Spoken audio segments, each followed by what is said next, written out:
அஸ்ஸலாம் அலைக்கும் ரஹமத்துல்லாஹி வரகாத்துஹு. நபிகள் நாயகத்தை தொடர பார்க்கலாம். நபிகளார் உருவாக்கிய அரசாங்கம் தன்னிறைவு பெற்றிருந்தது போல் உலகில் இன்று வரை எந்த அரசாங்கமும் தன்னிறைவு பெற்றதில்லை. அப்படி இருந்தும் தோல் நீக்கப்படாத கோதுமை ரொட்டியை சாப்பிட்டு அந்த மாமன்னரால் எப்படி வாழ்க்கை நடத்த முடிந்தது? குழம்பு கூட இல்லாமல் வினிகரில் தொட்டு அதையும் ருசித்து சாப்பிட எப்படி அவர்களுக்கு சாத்தியமானது? காய்ந்த ரொட்டியும் வினிகரும் கூட இல்லாமல் வெறும் பேரிச்சம்பளத்தை மட்டும் சாப்பிட்டு கொண்டு பச்சை தண்ணீரை மட்டும் குடித்துக்கொண்டு பல மாதங்கள் கழிக்க முடிந்தது எப்படி? அந்த உணவை கூட தினமும் சாப்பிட முடியாத நிலையை எப்படி அவர்களால் சகித்து கொள்ள முடிந்தது? ஒரு நாள் தயாரிக்கப்பட்ட பழைய குழம்பை 15 நாட்களுக்கு பிறகு பயன்படுத்துவதற்கு நிகரான மற்றொரு வறுமையான வாழ்க்கை உலக வரலாற்றில் நம்மால் காண முடியுமா?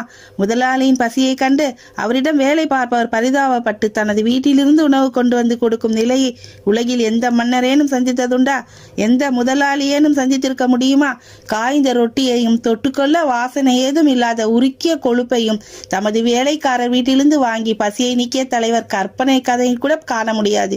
பசி கலைப்பை அவர்களின் முகத்தில் கண்டு சாதாரண குடிமகன் ஒருவர் விருந்துக்கு அழைக்கும் அளவுக்கு அவர்களின் வாழ்க்கை எளிமையானதாக இருந்துள்ளது எப்படி? இந்த சான்றுகளை ஒரு முறைக்கு பல முறை சிந்தித்து பார்க்கையில் நபிகள் நாயகம் ஸல்லல்லாஹு அலைஹி வஸல்லம் அவர்கள் தமது பதவியை பயன்படுத்தி பொருள் திரட்டவில்லை, செல்வத்தை குவிக்கவில்லை என்பது விளங்கும்.